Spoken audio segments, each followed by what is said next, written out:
Hi, this is Dave Block with the Florida Aviation Network with Reza Karamooz with GRADD. Hi, how are you? I'm Good to doing see you great. again. Good to see you guys at Wonderful the Reno to Air see you. Races. Great to be here. So what's happening this year that's new and exciting? Well, everything's bigger and better this year. So we've expanded the program and we've brought a few new technology experiences. They're really, really cool. We're also incorporating a lot more history into the STEM Education Discovery Zone. All right, so here we have a bunch of stuff on display, random things. So this is a light switch cover. We 3D printed this. It's Vegas Golden Knights, Go Knights. It's dual extrusion, so two colors laid down at the same time. And I have this at my house on every switch that can handle it. So the purpose for all of this is just showing kids about 3D printing and modeling, and Correct. that's the basis of what's going on 3D here. design, 3D printing, kind of showing you can print small things, big things, all sorts of different things. A lot of these things were custom designed. Okay, so Reza, tell me what's going on here with this 3D imagery.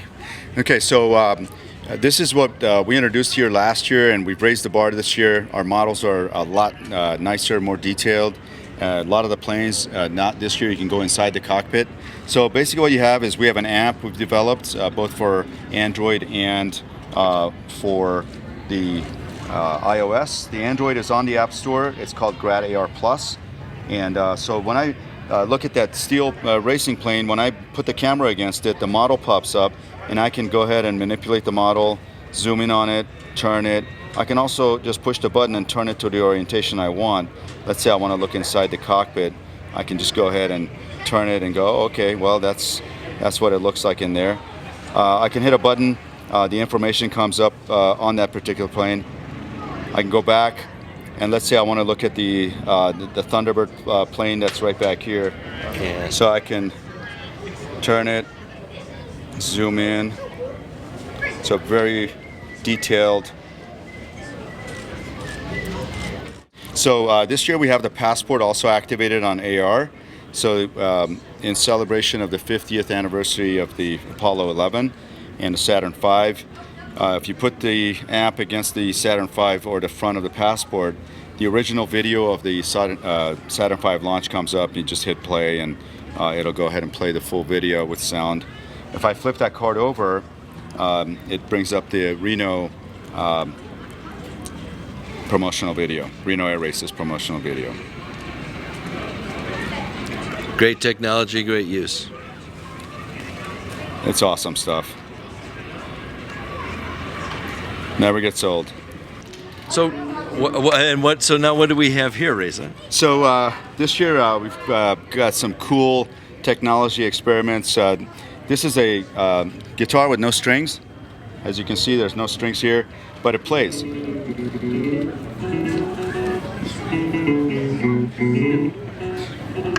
So we found this guitar in a dumpster behind our office. It wasn't in this good shape. So we thought, well, maybe we can make something out of it. There's some computers in there. I don't know if you can see it.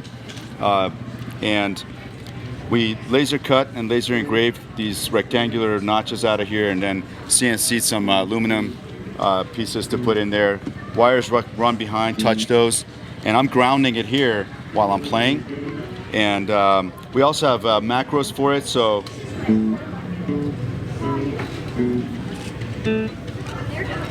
Very cool. So what is playing Hey Jude by the Beatles. And I can act like I'm playing. Put the microphone against it. Hey Jude. Yeah. What, does it do anything for the voice? Yes. Oh, makes it worse. No. Okay. So anyway, so that's what this is. Tell me about what it is in the STEM program that you're trying to teach through this process. All right, that's a good question. Man, I thought you'd never ask. So I'm going to go ahead and stop that. So we're going to complete an electrical circuit. It's difficult to teach electricity. And how do circuits work? Like, what's a plus? What's a minus? What happens if you take two 12-volt batteries and connect them in series? How many volts do you have at the other end? Difficult. So all I'm doing here is I'm completing a circuit. My body is the circuit. So you and I are going to play guitar together, and we're going to connect the circuit together. Nope. So you can touch my hand here. And Thanks then, for the permission. yes, please. And then go ahead and touch it here. Like, I'm a drummer, not a keyboard, not a. well, not you're a playing it like a drummer. So See? we just could connect. Yeah, so that's how that works. You're not I'm, touching. I'm feeling the connection here. Yeah. Well, so I'm grounding it while you're going through and playing it. Right. So plus there's a lot of coding that went into this, and our one intern there, Brayon, who started as a freshman with us, and he's now enrolled at UNLV studying electrical engineering and computer science. He just started this fall. So he programmed that computer, and we just kind of brainstormed, hey, can we put, so we got 12 of my favorite songs on here. So I take this, I put it on a kitchen counter, I go on the macro, hit it, activate it, let it play, while I'm just chilling out. That's and awesome. doing all right. So here we have augmented reality sandbox. So you can basically create any terrain, create hills, valleys, and very low areas turn into rivers and ponds and pools of water. And what's happening is the scanner up here is scanning the height of the sand, sending that information to the computer. The computer converts that into an image, and using that projector, projects it back down. And again, I'll ask the question: what are they learning by this? Okay, so that's a really good question. If I'm teaching geography or geology, I'm a petroleum and natural gas engineer, and I can tell you when they're talking topography and topo lines and all this, you're like, what are you talking about? Because you're looking at 2D images in a book. So if I say the lines are real close, that's a steep hill. In a book, you're looking at it going, what does that mean? But if I say, look, if I smooth that out, that's not a very steep hill anymore, is it? Look how the lines are getting further apart. Ah, I got it. So if I do that on this side, you can see the lines are not so steep. And if I want to be able to walk across that river, and if I smooth it out, now I've got a bit of a level area I can go across. So if I want to go back to the real steep topography, I can see those lines get real close. I'm doing it in real time and explaining it. It took the job of teaching topographic lines and topography and different elevations down to 5 minutes instead of a couple weeks, and still have kids go, oh, I don't know if I quite understand that. Here you're doing it with your own hands, and you can see the results of changing the topography, and the topo lines are instantly showing up in real time. Is this something that you've developed, or that was developed by some others, and you're integrating it here for the STEM program, or what? Right. So this was technology that was developed at UC Davis and University of California, Davis, and we have taken it and we're adding code to it to do more things with it. This is the third sandbox we've built, and as far as we know, maybe this is the only sandbox that travels. We actually have another one that travels. We have it in the other tent, and that's a mini one, but this is our biggest one to date. Our goal is to create more of these and then loan them out to schools so that they can use it to teach geography, geology, topo maps, depending on what their purpose is. There's a lot of different uses for this. We have an app for this where you can, the computer will say, okay, create the island of Madagascar, and you Google it and you see the island shape. So you create the shape, create the topo, you're on a timer. The computer says, okay, you're out of time. Scanner scans it, compares it to the real island, and gives you a score. So now you're actually learning what the shape of an island is by creating it. Well, Awesome. What better way to learn? Will it tip over? Will this tip over? No, the island. The island? I don't know. Somebody said that at one point. I think well, it was in Congress. That's beyond what I know. I just know engineering stuff. All right. So here we have the Tesla Coil on display with a little bit of history about Nikola Tesla. And what we did is we have the Reno Air Traffic Control Tower, and we created an adapter for it where the Tesla coil sits on top. It's kind of a cool display. And the kids can go like this and light up a bulb. And then they wonder how that happened. And we would have someone standing here We were very busy last few days. Today's kind of quiet, but one of our teammates here, Logan, would stand there and explain how it works, and I can spark to it. You can see that spark. Maybe, I don't know if you saw it on the camera. If I do it too many times, I'll burn a hole through my finger, so I'll stop. But anyway, so this is very cool. Over here, we dissect the jet engine, and we also have a schematic of the jet engine. So the kids can come up, pick that thing up, kind of hold it, look at it, inspect it, kind of rotate, see the blades moving around, and then they can look at the actual schematic and see how a jet engine, in concept, how does it work. Next to it, we have the Saturn V rocket. We 3D printed this thing in many pieces, glued it together, painted it white, and next we'll be painting the fine details on there. There's a bit of history about the Saturn V rocket engraved on the wood base. Now, all of this 3D printing and all of the laser printing, engraving, and all that stuff, all of this you have at your facility in Las Vegas, is that correct? Yep. Are there other facilities up here in Reno that has anything like this? I'm sure there are. I don't know where they are. Okay. But yeah. That's right. Yeah, I mean, this is relatively, available technology, laser engraving, laser cutting, 3D printing. Typical for STEM programs is what I'm getting at. Yep. Yeah. So one of our conversations that we've had is that you talk about that you like to go dumpster diving. Yes. Tell me about that. Well, solving problems. So when we look at that AR stand, it's a piece of PVC going up. It's a piece of 2x4. We just kind of figure things. Sawhorses hold up that thing. It's just a matter of solving problems without having to buy brand new things. Solving it with things that already were solved. How do we do it with stuff we have? Or if we don't have it, literally, let's look in a dumpster. So that guitar I showed you, the orange guitar with no strings, that came out of a dumpster. It literally was in a dumpster, all broken up, strings are everywhere. And I'm like, man, that's a shame. Let's make something out of that thing. Same thing here. This was an old Samsonite sitting in my closet I had bought off of eBay. I just thought it was cool. And but it was just sitting there. And I thought, well, let's make something out of it. Let's put some games in it. It's a crazy idea, but here it is. So we have another sort of dumpster dive idea over there. Hey, so, basically, one man's trash is another man's treasure. Yeah, that's right. So here we have a Bell 500 phone right here. So this is no wires attached. It's not like the old days. I pick up the phone and I can make a phone call, but just dialing like the old days. There's two computers in here. They convert the analog signal to a digit, and then when they get 10 of them, they're like, oh, that must be a phone number. I'm going to shoot it out to the cell tower. And that's how it works. What's cool about it is this LED light can blink in different colors. So it's LED. It's not, just in one color, right? So I can make it so when you call me, it'll blink maybe 2 reds. Stop, blink 2 reds. I'm like, I know who it is.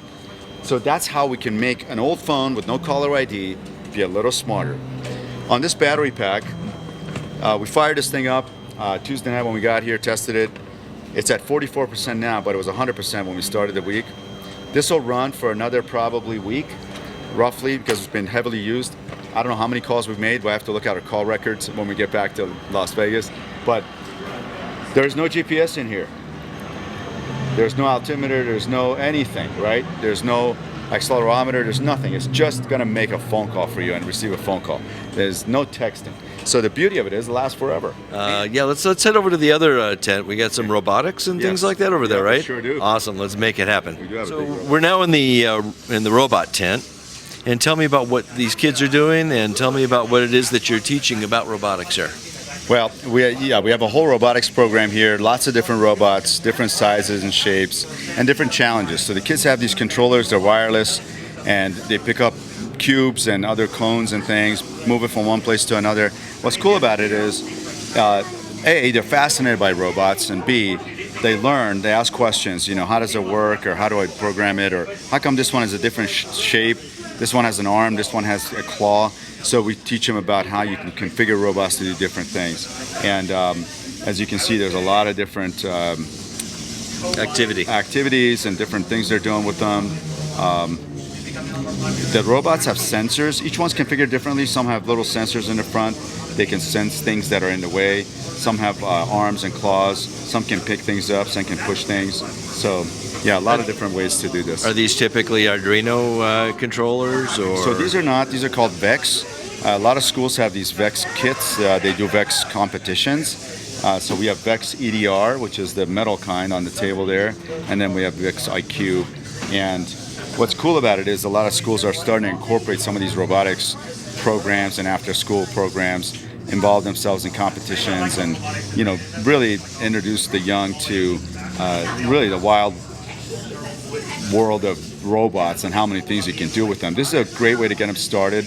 Obviously, robotics is going to be incorporated as it is now and getting more and more into manufacturing and warehousing and just doing a lot of the tasks that are out there in factories. So this is a great intro. So this is the replacement for jobs? Not really, because if I take a job that's, let's say, picking up a cube from here and putting it on the other conveyor belt, that's a pretty menial job. It really isn't, I wouldn't call it a career. But you're right, that job would get replaced. But the job that we're creating is really highly technical people to create the robots, build them, maintain them, program them, which are way higher paying jobs, and obviously they're actual careers. So maybe we're giving up this menial job of moving something from here to there, or some other jobs that can be replaced with robots, but the jobs we're creating are really highly technical, because these robots don't run themselves, they don't manufacture themselves, they don't program themselves or troubleshoot themselves. So that's exactly my point of view that I tell people too, and it's don't be afraid. Like, people talk about drones, taking away jobs from pilots and things like that. Well, no, there's actually a pilot still flying it, and a drone has a lot of moving parts. It has the drone itself and data link, and you have to worry about data security. So many other jobs are being created, but they're cool technical jobs with artificial paying. And artificial intelligence could be absolutely really interesting. Yep. So all of those things are the future, and the future is now. As you can see it, we don't have to convince any of the kids to play with the robots or fly a simulator or play in the Sandbox and notice what augmented reality Sandbox looks like. Yeah, a little different than the Sandbox I played in. Yep. Awesome. All right, let's move on. Okay, let's move on. I am the 7th astronaut out of a possible 6. Are you ready? So Reza, yes. Tell me where we are. So we're in a spaceship, and you're an astronaut. We're as much in a spaceship. Not. We're yeah, right. So we're in a spaceship as much as you're an astronaut. So we're in the what we call our simulator tent. We have lots of flight simulators loaded in here. We have virtual reality flight simulators. Any plane you want to fly, and in the virtual reality, you will be flying over the Reno State Airport. That's what we've got loaded in the simulator. So it's really, really cool. But if you just want to have some fun and take some cool pictures in a spaceship and be an astronaut for a day, you can do that too. It's been my dream. Well, dream come true. You're welcome. Thanks for making my dreams come true. Anytime. Just a phone call away. Yeah. What are friends for? Yeah. So in this tent, also during the week, Wednesday, Thursday, Friday, when the racers were available, after the practice runs, we had 2 racers in here. For one of them, it was the 3rd year he was here, and for the other one, it's the 2nd year. They sit down, they have some pictures to sign, they talk to the kids, they say, hey, this is how I came along this path and then became a racer and that sort of thing. They both have actual daytime jobs besides racing, so they talk about that. As a pilot, this is what I do. And in addition, throughout the week, we've had a lot of visitors. We had the Lieutenant Governor, so you have the big honor of being in the same astronaut suit as the Lieutenant Governor of Nevada. Hey. She was doing that on Thursday. We had our big grand opening ceremony, and when we did our tour, this is where we ended up, and that's what she did. There you go. So we also have had Air Force Thunderbirds here come through, several of them, some with their families, and experience all the things we had for their kids. And in fact, we had an Air Force Thunderbird painting on our mural the Air Force Thunderbird plane. I thought that was the coolest thing. We got pictures of that. I want to know, did Hoot Gibson come in and stand here for you? Yeah, all the astronauts they all came one after another. Oh, good. Yeah, it's because it's now I know I'm in a long line of Yeah. expertise. Oh, Yeah. absolutely, yeah. Okay. Well, I mean, you're head of the line, so. Yeah. That's just because I'm the last one. That's right. Yeah. We saved the best for last. There you go. You timed right. it perfectly. Yeah. All right. Well, I really appreciate everything you've told us about, all the stuff that you're doing with GRADD, and it's amazing technology, and it's wonderful that you're bringing this in for kids. At FAN, one of the things that we're doing is we're really trying to bring kids into this, to technology, to science, to aviation, and this is such a great opportunity to do that. That's awesome. You know, it's never too early, I don't think, to get a kid started on all of this stuff, because they can take this information in like, okay, yeah, I got it. So to say, oh, it has to be middle school or high school, none of that makes any sense to me. Get them started as soon as you can with anything: robotics, coding, flight simulators. I mean, we had a little kid, I swear, I think maybe she was 2.5. She's in goggles, flying a flight simulator. Her head was below the yoke because that's how short she was, and the yoke is only like 2.5, 3 feet off the floor. So it was so cute because she didn't have to see anything because it's all in her goggles, and she's got the yoke that she's only get up here, and she's flying, and with super focus. And you could see she was doing pretty darn well. And so when I see all that kind of stuff, I'm every day convinced we've got to do a lot more. We've got to do it all across the country, and we've got to bring these types of programs. Every state, every school, every kid has to see it, has to experience it. And I guarantee you, everyone will be shocked at how quickly they pick things up. I mean, we had one of our summer interns just finished her freshman year. She's a sophomore now in high school. She reverse engineered the Reno Stead terminal building, looking at pictures on the internet, designing it in 3D and CAD, and then we printed it in 3D. And it's extremely accurate in terms of size and proportion. For me, that's what is our inspiration, because we see how kids react to these things and how well they receive that information and interact with it. We don't have to convince them to, hey, play with that. They just come up, they grab it, and they don't want to leave. So we just got to bring more of that access all across the U.S. And I think part of what you're doing also, is my understanding, is that you're talking to the folks at Sun and Fun. Is that correct? It is. I don't know how you know all this information.